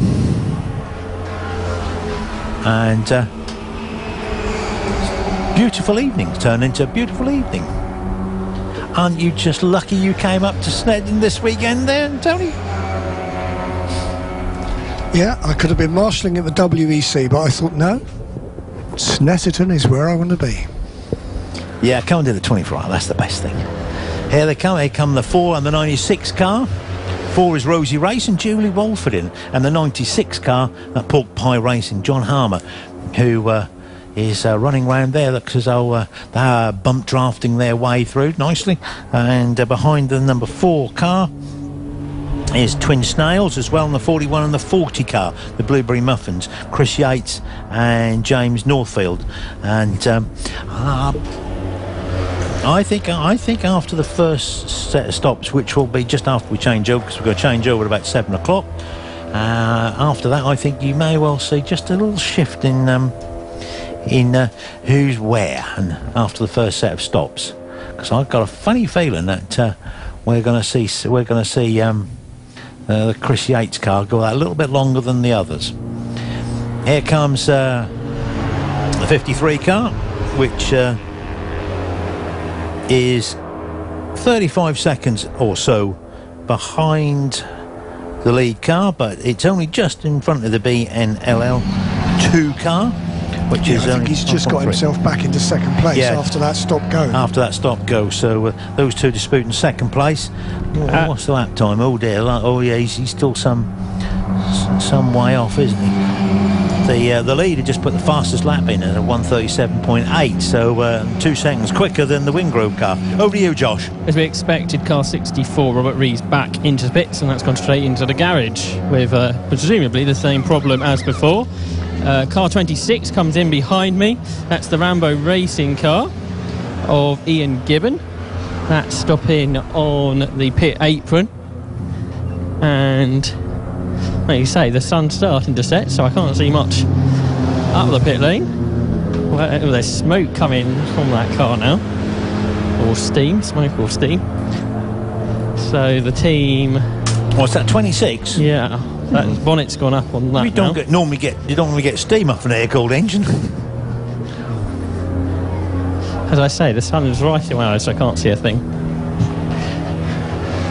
Okay, got there now. Yeah, so smoke coming from that, and the team looking into the engine bay.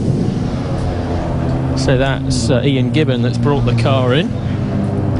He's staying at the wheel for now. Team checking oil levels.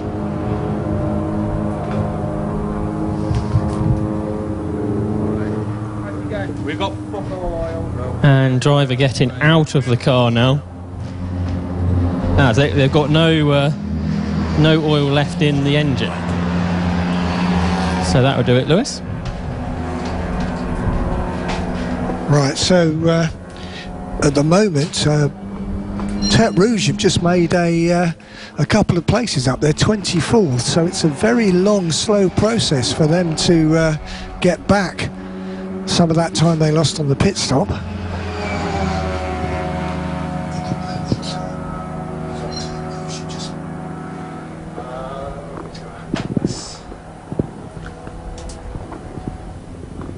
So the leader is on his 37th lap, the number 42 car, Brill 1 GT Racing.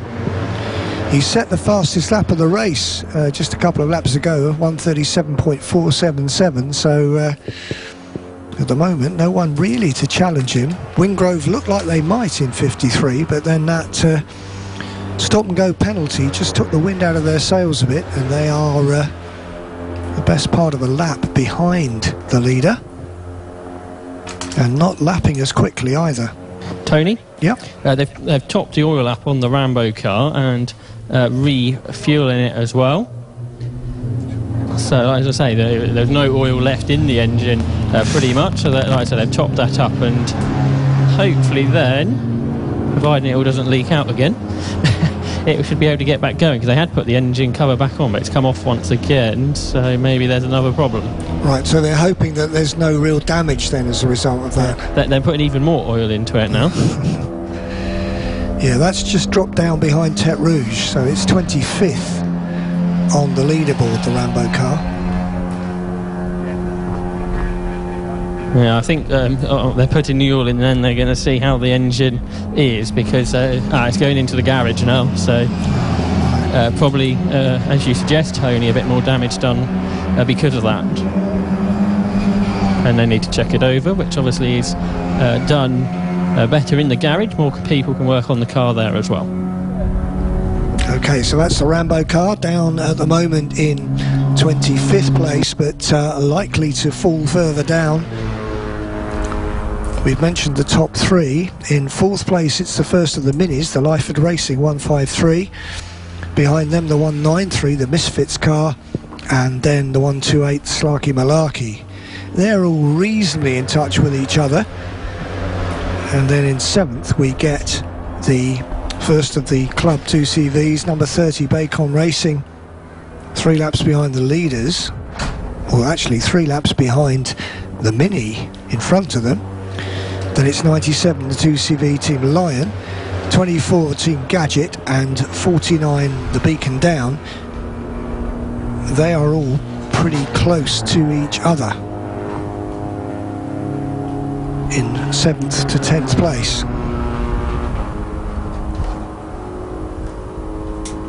So that's the top 10. We've done the first hour, and in fact we're 10 minutes into the second hour, and the leader is on his 39th lap.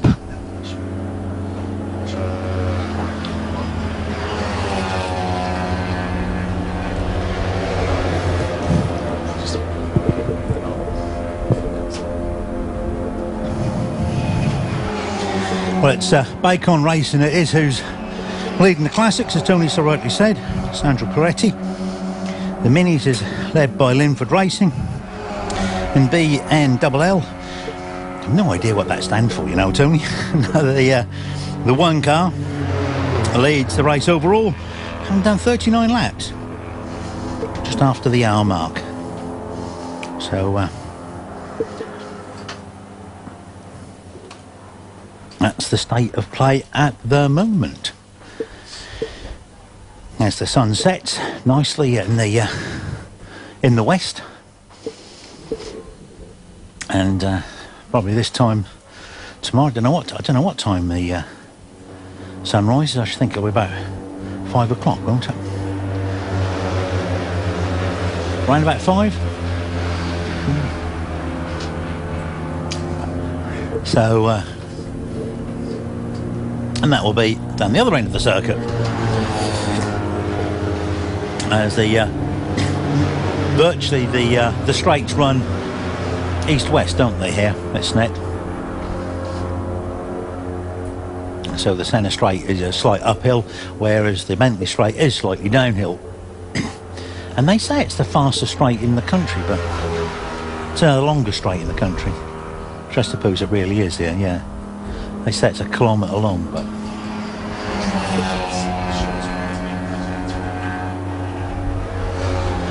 Or on the 200. Yeah, no, so you know when they had that main the streets that you short, it's the outside line.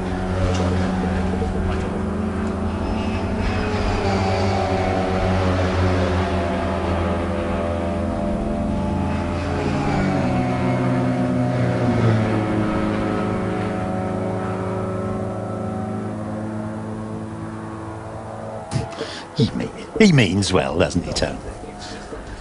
Yeah, Chris is a...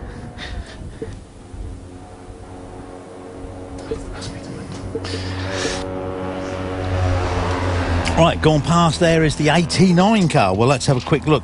Well, we need to give some of these other guys a bit of a check. That's the MIM Racing. That's James Dallel, I think. I'm not... It's a hard one to pronounce. Even our Englishman admits it. I'm not really sure how you pronounce that. Not even sure what it is. But anyway, James it is who's leading the MI. Did they come and serve a stop go? Did the 89 serve? Yes, they did. They had a stop go, didn't they? Yes. Which puts them down. And very unofficially, of course, I think it's probably past and under before the finish line of that safety car. That is it. And behind the MIL car was Jelly Snake Racing and 2CV Team Lion, which have lost a lap or two along the way. They seem to be going backwards. So the 79 car seemed to be going backwards. That's Roy Eastwood. Car into the pit lane. is number 35, which is the Blueberry Tarts, all-female team. It's Jessica Owen that has brought the car in. Still in the pit lane just in front of that is the GR Racing car, the Marcus Burnett car that came in earlier. Work still going on there. So a couple of cars in strife, as you predicted, Lewis, the first hour. Certainly are not going cleanly for all teams. Well, I've done this event a few times myself, Josh. I've covered it every time it's been here at Sneckerton, which means 1, 2, 3, 4, 5, 6, 7, 8, 9, 10, 11, 12. This will be my 13th. Marcus Burnett being strapped back into car 21 GR Racing, so he looks set to get back going. So I say not his first 24 hour because he's raced at the Nürburgring, which is a very different type of race. Isn't the sort of feel a bit similar to the Burkett, where there's an awful lot of action in the pits? There always is, and cars being, obviously they're being relayed in the Burkett, but has a very similar feel to it. Don't know what you think.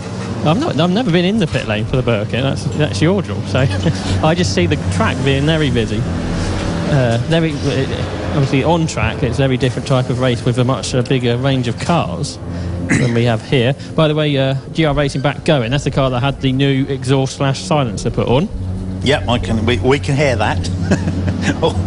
And it looks like, looking at the steering arm on the Jessica Owen car, 35. Oh, a steering arm. It looks like, and they're turning the wheel one right to the other and looking at that bit of the car. There's a Mini in. Looks like there's a driver change ready, so this might be our first compulsion or first mandated stop, I think. 193, this is Team Misfits. That's Conor O'Brien getting out of the car. New driver ready to get in, but he can't get in until the fueling is done. They're checking the wheel nuts too. It is Dave Rees that's going to get in that car. So Conor O'Brien to Dave Rees, our first driver change of the race. That's a bit early, an hour and 17 minutes in. Well, here we go. The Mini guys did an hour and a half, didn't they? Although obviously the safety car should have extended that, but maybe on the first stop, just bringing it in a bit early. To be sure, because you don't want to get stuck out on the track, do you, Lewis? Well, now I can see on the Motorsport Media feed, I can see you, Josh, standing in front of 193, and as you rightly say, the driver there, Dave, seems to be getting a bit of limbering up a little bit, and they're using a 20-litre can and doing the best they possibly can to refill it. Marshall's there to just check that everything is going okay. I think Dave Rees, another of the Mighty Mini regulars. Let's see if Connor, you up for a word? I do. First driver to get out, how was your stint? Yeah, it was decent. I'd come into a bit of trouble, someone spun in front of me, but managed to avoid it all and got home. That's the main thing. Yeah, enjoyed it. Car running fine? Yeah, it's bang on. Absolutely awesome car. Saw at the first few laps, your Mini guy going 3 wide up to the first corner. You involved in that? Yeah, I thought I'd back out. There's no point in going in straight away, but no, it's been a good race so far. Loving it. Do you normally race with the Mighty guys? Yeah, I'll race in the Supers, so know quite a lot of them. So I guess you've got that sprint mentality, yeah, but you got to back it off. Quite competitive with them, but yeah, we need to just watch out, that kind of thing. But no, it's been going good. You done this race before? No, it's first time, rookie. And you're enjoying it, obviously. Yeah, awesome. So your next stint, will that be out in the night? It should be about 9, I'm guessing. I'm not too sure. I only just got out, so I don't know. We'll see. Enjoyed the night qualifying yesterday? Yeah, I thought it was going to be a bit scary. I was a bit anxious about doing it, but it's actually quite enjoyable. Well, I hope you enjoy it later on. Yeah, cheers, mate. So that's Conor O'Brien out of the 193 Misfits car, and Dave Rees takes that car back out. Thanks very much, Josh, there. And yeah, I saw some oil being added. And Dan, you spoke to me a minute ago, and sorry, I had 2 people in my ear at the same time. Can you repeat?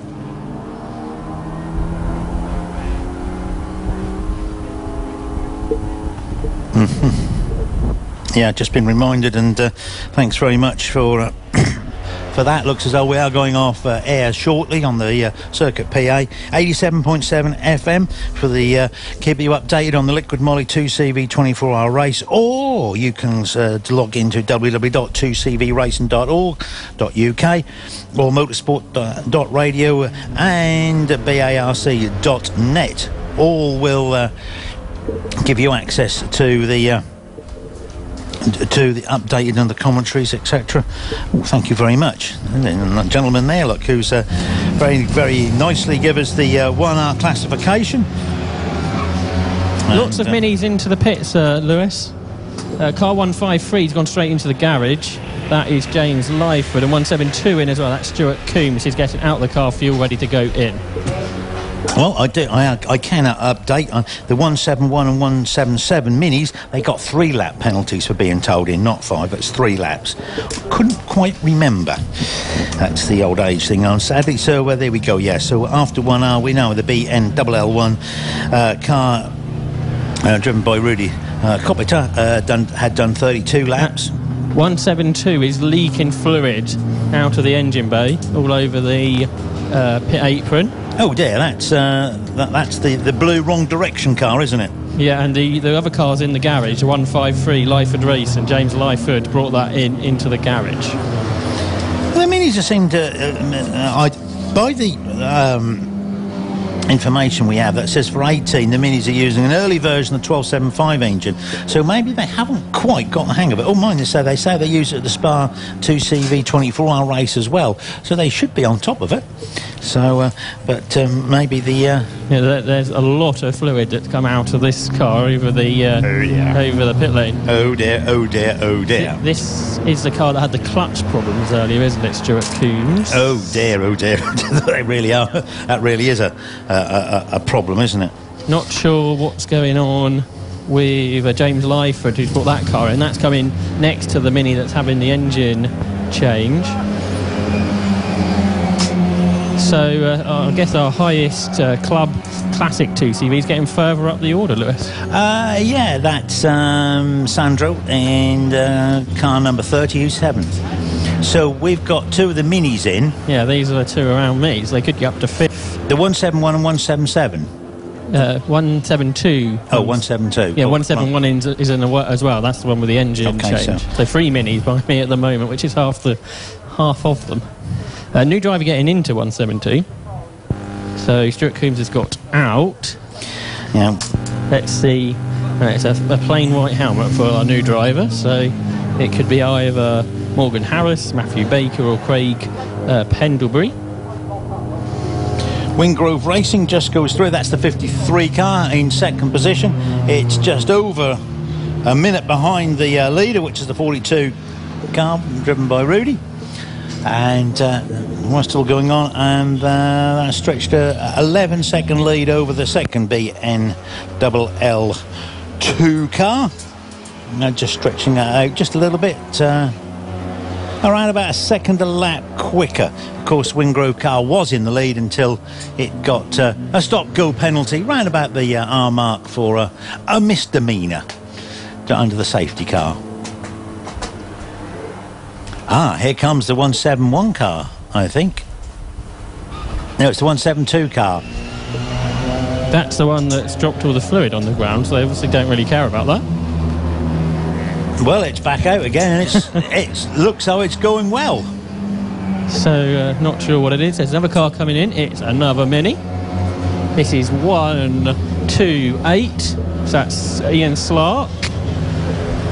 New driver ready. Fuel about to go in. So it does look, Lewis, this is about the stint length for these cars. Yeah, this is that's the lead Mini. Okay. That was Ian Slark. They're also looking into the engine bay, whether that's just for checks. You'd hope so. But we've seen dramas with these cars already. Checking the wheels as well. Looks like Ian is telling his team about some problems. Beside me, 26 2CV being worked on. I think that went out for about a lap and has come back in. There's the 64 car is reappearing from its garage. It's like you were sort of saying, Lewis, it's sort of Everything seems to happen in the pit lane at the same time. Well, because all the cars run out of fuel at the same time. And there's another 2CV getting back going. You'll be able to see who that is. So 2 2CVs exiting the pit lane. Okay, so it looks like there is going to be work going on to the Slark Mini. Well, they did jack it up, but now they've put it back down again.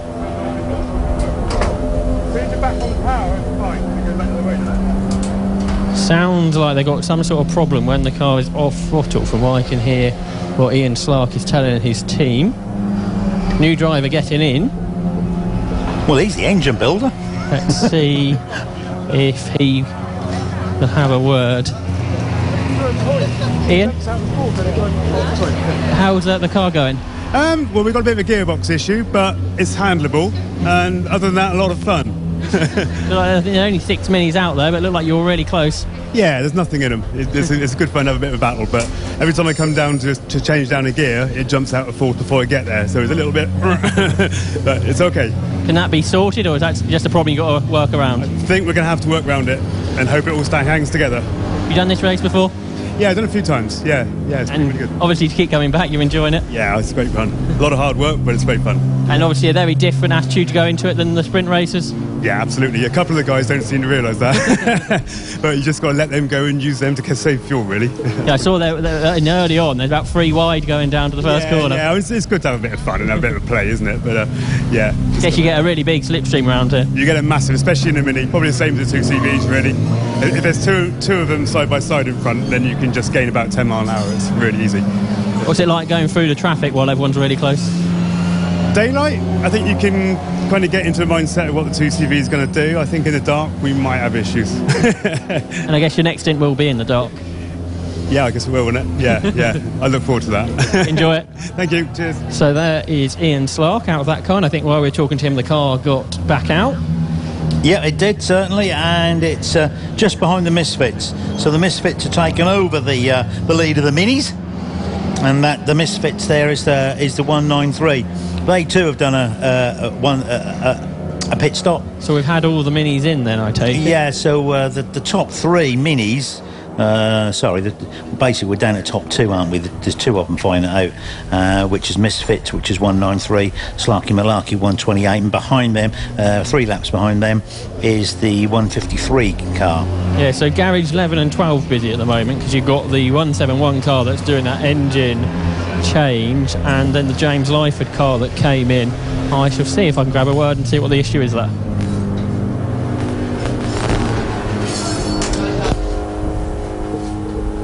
Yeah, sadly the couple of the Minis there are fallen by the wayside, but I'm sure they can bounce back. As that